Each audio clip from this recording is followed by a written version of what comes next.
Mister ladies viewers அனைவருக்கும் வணக்கம். நான் டாக்டர் நித்யா, சித்தா பிசிஷியன். சரும நோய்கள் இருந்தாவே நமக்கு மனதுக்கு ஒரு டிப்ரெஷனை கொடுக்குது அப்படின்னு சொல்லலாம்.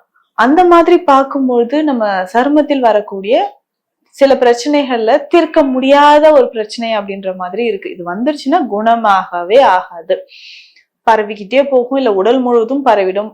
அதிகமான மன உளைச்சலை தரக்கூடியது அப்படின்னு சொல்லக்கூடியதா நம்ம விட்லிகோ அப்படின்னு சொல்றோம். வெண்புள்ளி இல்ல அது வந்து லியூகோடெர்மா அப்படின்னு சொல்லுவாங்க. பொதுவாக நம்ம உடல்ல ஆட்டோஇம்யூன் டிசீசஸ் நிறைய ஏற்படுது. அது தன் எதிர் நோய் அப்படின்னு சொல்றோம். தன் எதிர் நோய் அப்படின்னா நம்ம உடல்ல இருக்கக்கூடிய இம்யூன் சிஸ்டமே நம்ம உடலுக்கு எதிராக ஹெல்த்தி டிஷ்யூஸையும் தாக்கி அழிக்கிறது. அதே மாதிரிதான் நம்ம உடல்ல மெலனின் செல்களை அழிக்கக்கூடிய, தன்னைத்தானே அழிச்சிக்கக்கூடிய ஒரு மாதிரி நம்மளுடைய இம்யூன் சிஸ்டமே மெலனின் செல்களை, மெலனோசைட் செல்களை வந்து அழிக்கிறதுனால உடலில் நிறமிகள் இல்லாத இடங்களில் வெண்மை நிறமாக மாறுது. இது உச்சந்தலையில ஏற்படலாம், இல்ல முகத்தில் ஏதாவது ஒரு இடங்கள்லயோ. பெரும்பாலும் மக்களுக்கு உதட்டு பகுதிகள்ல அதிகமாக ஏற்படுது, கை விரல் நுனிகள்ல ஏற்படுது, அதுக்கப்புறம் பார்த்தோம்னா பிறப்புறுப்புகள்ல ஏற்படுது. சித்த மருத்துவத்தில் இந்த வெண்புள்ளிக்குன்னு ஒரு பெரிய ஒரு விளக்கம் வந்து நிறைய சித்தர்கள் கொடுத்திருக்காங்க. ஏன்னா இன்றைக்கு தேதியில சரியாகாது, கியூர் பண்ண முடியாது, இடியோபதிக் காஸ் அப்படின்னு சொல்றோம். காரணமே தெரியாம இந்த நோய் வந்திருக்குங்க, இதை குணப்படுத்தலாம் முடியாது, கண்ட்ரோல்ல வச்சுக்கலாம், இல்ல இருக்கிற வரைக்கும் இதை அப்படியே மெயின்டைன் பண்ணிக்கோங்க, இந்த மெடிசன் எல்லாம் சாப்பிடுங்க அப்படின்னு சொல்லக்கூடிய நிறைய நோய்களுக்கு முழுவதுமாக குணம் பெறக்கூடிய ஒரு மருத்துவ சிகிச்சை முறைகள், மருந்துகள் சித்த மருத்துவத்துல இருக்கு. அந்த மாதிரிதான் இந்த வெண்புள்ளி அப்படின்னு சொல்லக்கூடிய இந்த விட்டிலிகோ பிரச்சனைக்கும் முழுவதுமான ஒரு தீர்வு. அதுல இருந்து முழுவதுமா நம்ம குணம் பெற்று வெளியில வரணும் அப்படின்னா சித்த மருந்துகளை நம்ம ஃபாலோ பண்ணிக்கலாம். எந்தெந்த மாதிரி இருந்துச்சுன்னா நம்ம சித்த மருந்துகள் எந்தெந்த வயது, உணவு முறை, நம்ம உடல்ல எந்த இடத்தில் பாதிக்கப்பட்டிருக்கு அப்படின்றத பொறுத்து நம்ம மருந்துகளும் உணவு முறைகளும் எடுக்கணும். பொதுவாக சரும பிரச்சனைகள் எதுவாக இருந்தாலும் உணவு முறைகள் ரொம்ப முக்கியம். நிறைய பேருக்கு நம்ம சொல்லுவோம், கத்திரிக்காய் சாப்பிடாதீங்க, மீன், கருவாடு, பாவக்காய் சாப்பிடாதீங்க, ரொம்ப புளிப்பு எடுத்துக்காதீங்க, சிட்ரஸ் ஃப்ரூட்ஸ் எல்லாம் எடுக்காதீங்க. இதேதான் நம்ம வந்து என்ன பண்ண போறோம்னா இந்த வெண்புள்ளி இருக்கக்கூடிய நோய் இருக்கக்கூடிய நபர்களுக்கும் நம்ம சொல்றோம்.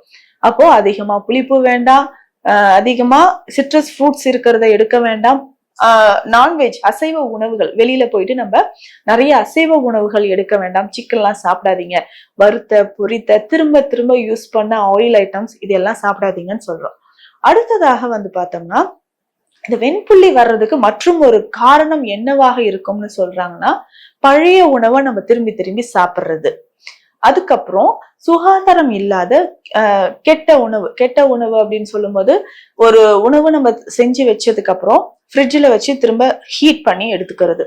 அதுக்கப்புறம் நம்ம உடலுக்கு தகாத, அதாவது உடலுக்கு அந்த உப்பு வந்து டைஜஷனே ஆகாது அப்படின்ற மாதிரி. டைஜஷன் ஆகாது அப்படின்னா பேசிக்கா நம்ம வந்து கல்லுப்பு, இந்துப்பு இதெல்லாம் பயன்படுத்துறோம். ஆனா இன்னைக்கு நிறைய கெமிக்கல்ஸ் இருக்கக்கூடிய சால்ட் ஐட்டம்ஸ் எல்லாமே நம்ம ஃபுட்ல வந்து ஆட் பண்றோம். இந்த மாதிரி அதிகமாக உடல் வந்து செரிக்க முடியாத தன்மை இருக்கக்கூடிய உப்புக்கள், டேஸ்ட் மேக்கர்ஸ், கலரிங் ஏஜென்ட்ஸ் எல்லாம் போட்டு நிறைய நம்ம சாப்பிட்றதுனால அதுவுமே வெண்புள்ளி வர்றதுக்கு ஒரு முக்கியமான காரணமாக இருக்கு. இதுக்கப்புறம் பார்த்தோம்னா ஸ்டீராய்டு மெடிசன்ஸோ, நிறைய பெயின் கில்லர்ஸோ, இல்ல கிரானிக்கா நம்ம சில மெடிசன்ஸ் யூஸ் பண்ணும்போது அதனோட பக்க விளைவாக கூட நமக்கு தோள்கள்ல இந்த வெண்புள்ளி நோய் வந்து ஏற்படலாம். இதற்கப்புறம் நிறைய கெமிக்கல்ஸ் ரிலேட்டடா நம்ம வந்து நிறைய எக்ஸ்போஷர் ஆகிறோம்னு வச்சுக்கோங்களேன். நம்ம ஜாபே வந்து கெமிக்கல்ஸ் வந்து ஹேண்டில் பண்ற மாதிரியான ஜாபா இருக்கு. இல்ல நிறைய நம்ம வந்து பெர்ஃப்யூம்ஸ் யூஸ் பண்றோம், ஹேர் டைஸ் நிறைய யூஸ் பண்றோம். இதுல இருக்கக்கூடிய கெமிக்கல்ஸ்னால அலர்ஜி ஆகிட்டு நமக்கு ஸ்கின்ல இந்த வெண்புள்ளிகள் ஏற்படவும் வாய்ப்புகள் இருக்கு. அப்போ ஒரு வாட்டி எனக்கு வந்து வெண்புள்ளி வந்துச்சுன்னா இதை வந்து கியூர் பண்ணவே முடியாதா அப்படின்ட்டு நிறைய பேர் கேட்பீங்க.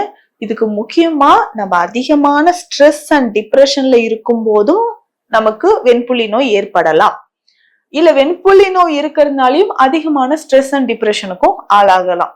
அப்ப தொடர்ந்து நம்ம வந்து தீராத மன அழுத்தத்துல இருக்கிறோம், சைக்காட்ரிக் டேப்லெட்ஸ் யூஸ் பண்றது, ஸ்லீப்பிங் பில்ஸ் தொடர்ந்து யூஸ் பண்றது, அதுக்கப்புறம் OCP pills, oral contraceptive pills use பண்றது, இந்த மாதிரி காரணங்களாலையும் நிறைய பேருக்கு இந்த வெண்புள்ளி நோய் ஏற்பட வாய்ப்புகள் இருக்கு. சரி, இதெல்லாம் ஒரு பக்கம் இருந்தாலும் சின்ன சின்ன வெண்புள்ளிகள் ஆரம்பத்திலேயே வரும்போது அதை கவனிச்சு அதற்கான சிகிச்சைகள் எடுத்தோம்னா மிக விரைவில் அதை குணப்படுத்த முடியும். நம்ம உடல்ல மால் நியூட்ரிஷன் அப்படின்னு சொல்றோம், சத்து குறைபாடு இருந்தாலும் நமக்கு வெண்புள்ளி நோய் ஏற்படுது. அப்ப பொதுவா அயன் ரொம்ப ரொம்ப இம்பார்ட்டன்ட். இரும்பு சத்து இருக்கக்கூடிய உணவுகளை அதிகமான கவனம் செலுத்தணும். அதுக்கப்புறம் பார்த்தோம்னா காப்பர், மெக்னீசியம், ஜிங்க் இது எல்லாமே இருக்கக்கூடிய உணவுகளை நிறைய கவனம் செலுத்தி, முக்கியமா நம்ம தோலோட நலனுக்கு ஆரோக்கியம் தரக்கூடிய உணவுகளை நம்ம எடுத்துக்கிட்டே வந்தோம்னா வெண்புள்ளி நோய் நிச்சயமாக மறைய ஆரம்பிக்கும். எந்த ஒரு நோயுமே ஆரம்ப காலகட்டத்திலே நம்ம வந்து குணப்படுத்திட்டோம் அப்படின்னா மிக விரைவில் குணமாகுதுன்னு சொல்லலாம். இப்ப இந்த வெண்புள்ளி நோயும் நம்ம உடல்ல எங்கேயாவது பார்த்துட்டோம், ரொம்ப லேசா நமக்கு வந்து மைல்டா வெண்புள்ளி வருதுன்னா அதற்கேற்ற சிகிச்சைகள் எடுக்கலாம். சிகிச்சைகள் எடுக்கும் போது ஃபர்ஸ்ட் நம்ம பாடியில இருக்கக்கூடிய டாக்ஸின்ஸை எலிமினேட் பண்ணணும், கழிவுகளை வெளியேற்றணும், உணவு முறையில் கட்டுப்பாடு அப்படின்றது ரொம்ப அவசியம். இன்னைக்கு நிறைய சின்ன குழந்தைகளுக்கு எல்லாமே கூட இந்த வெண்புள்ளி நோயை நம்ம பாக்குறோம். அவங்க வந்து என்ன சொல்லுவாங்கன்னா, மேம் எனக்கு வந்து ஸ்கூல்ல போக முடியல, ஸ்கூலுக்கு போக முடியல, ட்ரெஸ் எல்லாமே எனக்கு பிடிச்ச மாதிரி ட்ரெஸ் போட முடியல, ஷார்ட் ஸ்கர்ட் போடலான்னு பாக்குற முடியல, ஸ்லீவ்லெஸ் போடலான்னு பாக்குற முடியல. ஸோ எப்பவுமே நான் வந்து ஃபுல் கவரிங்ஸ்ல தான் இருக்கிறேன், வெளில போகும்போது கேப் போட்டுக்கிறேன், ஸ்பெக்ஸ் போட்டு கண்ணை சுத்தி இருக்கு நான் ஸ்பெக்ஸ் போட்டுக்கிட்டே தான் இருக்கிறேன், எனக்கு ஸ்பெக்ஸ் போடணும்னு அவசியமே இல்லை, இருந்தாலும் நான் போட்டுக்கிறேன், லிப்ஸ்டிக் போட்டு அதுல உதட்டுல இருக்கிறத மறைக்கிறேன், ஸோ இது எத்தனை நாளைக்கு நான் இப்படியே இருக்கணும்னு தெரியலன்னு ரொம்ப வருத்தப்படுவாங்க. அந்த மாதிரி எல்லாம் இருக்கக்கூடிய நபர்களுக்கு மிக விரைவில் இதுல இருந்து வெளியில வர்றதுக்கான வழிமுறைகள் சித்த மருத்துவத்தில் இருக்கு. சைடு எஃபெக்ட் இல்லாம, பக்க விளைவுகள் இல்லாம மூலிகை மருந்துகள் மூலம் இதை நிச்சயமாக நம்ம குணப்படுத்திக்கலாம். இதுக்குன்னே வந்து பார்த்தோம்னா நான் சொன்ன மாதிரி உணவு முறைகள்ல நம்ம அவாய்ட் பண்ணக்கூடிய விஷயங்கள், தவிர்க்கக்கூடிய விஷயங்கள் எல்லாமே தவிர்க்கணும். அடுத்து முக்கியமாக மருந்து எடுக்கும் பொழுது பத்திய முறைகள் அவசியம். பத்திய முறைகள்லாம் ஒண்ணுமே கிடையாது, நான் சொன்ன மாதிரி தவிர்க்க வேண்டிய உணவுகளை மட்டும் தவிர்த்தால் போதுமானது. ரொம்ப புளிப்பான உணவோ இல்ல அசைவ உணவுகளை மெயினா நம்ம சிக்கன் மட்டும் அவாய்ட் பண்ணா கூட போதும். கடல் சார்ந்த உணவுகளை அவாய்ட் பண்ணணும். ரொம்ப புளிப்பா உப்பு சேர்ந்த உணவுகளையும் நம்ம அவாய்ட் பண்ணணும். ஸோ இந்த மாதிரி உணவு முறைகளோட நம்ம கொடுக்கக்கூடிய மருந்துகள் ரொம்ப அவசியம். மருந்துகள்னு சொல்லும்போது இதுல பரங்கிப்பட்டை சார்ந்த மருந்துகள் ரொம்ப ரொம்ப சிறந்த ஒரு மருந்தா இருக்கு. பரங்கிப்பட்டை தோல் நோய்களுக்கு சித்த மருத்துவத்தில் கொடுக்கக்கூடிய ஒரு மிக சிறந்த மூலிகை.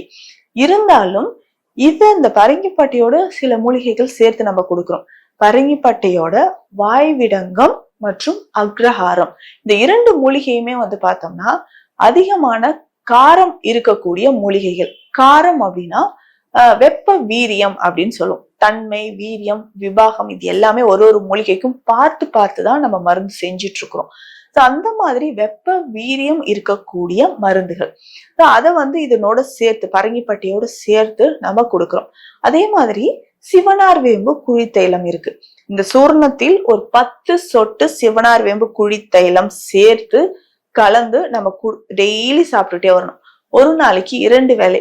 இப்படி நம்ம தொடர்ந்து சாப்பிட்டுட்டே வரும்பொழுது தோல்ல இருக்கக்கூடிய வெண்புள்ளி நோய்கள் மிக எளிமையாக குணமாவதை நம்ம பார்க்க முடியும்.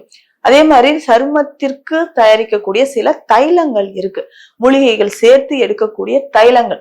இந்த தைலங்களை பாதிக்கப்பட்ட இடத்துல எல்லாம் அப்ளை பண்ணிட்டு நிச்சயமாக டெய்லி ஒரு 15 to 20 நிமிடம் சூரிய வெளிச்சத்துல நிக்கணும். காலையிலயோ இல்ல மாலை ஏதாவது ஒரு நேரத்துல அந்த சூரிய வெளிச்சத்துல நிற்கும் போதுதான் அந்த ரிவர்ஸ் நம்மளுடைய அந்த மெலனின் எல்லாமே தூண்டப்பட்டு அந்த செல்கள் திரும்ப வந்து நார்மலா இருக்கு, நம்மளுடைய பழைய நிறம் அப்படின்றது திரும்ப வர ஆரம்பிக்கும். அப்ப அந்த ஆயிலை நல்லா அப்ளை பண்ணிட்டு ஒரு 15 to 20 நிமிடம் நிச்சயமாக சூரிய வெளிச்சத்துல நம்ம நிக்கணும். சோ இந்த மாதிரி சூரிய வெளிச்சத்துல நின்னுட்டு கொடுக்கக்கூடிய மருந்துகள், உணவு முறைகளை ஃபாலோ பண்ணோம்னா ஒரு மாதமே பார்க்கும்போது நல்லாவே டிஃபரன்ஸ் தெரிய ஆரம்பிக்கும். ஸோ அந்த ஓரத்துல இருக்கக்கூடிய அதோட சைஸ் வந்து குறைஞ்சிக்கிட்டே வரும். நார்மல் ஸ்கின்னோட கலர் வந்து திரும்ப ரீகைன் ஆயிட்டு வந்துகிட்டே இருக்கும். கண்கூடாக இதை நம்ம பார்க்க முடியும். ஸோ இளம் வயதில் இருக்கிறவங்களாக இருக்கட்டும், இல்லை எனக்கு இன்னும் ஒரு 4-5 மாசத்துல எனக்கு வந்து திருமணம் நிச்சயிக்கப்பட்டிருக்கு, அதுக்குள்ள இது சரியாகுமான்ற மாதிரிலாம் நிறைய பேர் இருப்பீங்க. ஸோ மருந்தும் நம்மளுடைய உணவு முறையும் சரியாக ஃபாலோ பண்ணும்போது இந்த வெண்புள்ளி நோய் அப்படின்றது மிக விரைவில் சிறந்த ஒரு பலனை நம்ம அடைய முடியும். இன்னொரு முக்கியமான விஷயம் என்னன்னா, இது ஒருத்தர்கிட்ட இருந்து இன்னொருத்தருக்கு நிச்சயமாக தொற்றாது. அதனால நிறைய பேர் டிப்ரெஷன்ல இருக்காங்க, மேம் என்ன வந்து ஆபீஸ்லயோ இல்ல வீட்லயோ என்ன வந்து சேர்க்க மாட்டாங்க, தனியா உட்காந்து சாப்பிடுறாங்க, நான் யூஸ் பண்ணது எடுத்து கூட சாப்பிட இந்த மாதிரி அவங்கள வந்து தனிமைப்படுத்தும் போது அதிகமான மன உளைச்சலுக்கு ஆளாகிறாங்க. ஸோ அந்த மாதிரி செய்யாதீங்க. இது ஒரு குறைபாடு தானே தவிர ஈஸியா இதை வந்து சித்த மருத்துவத்தில் குணப்படுத்திக் கொள்ளலாம். இதனால நிறைய பேர் பாதிக்கப்பட்டிருக்காங்க. அவங்களுக்கான ஒரு சிறந்த ஒரு பதிவாக இதை நான் கொடுத்திருக்கேன். மீண்டும் அடுத்த பதிவில் சந்திக்கலாம். நன்றி.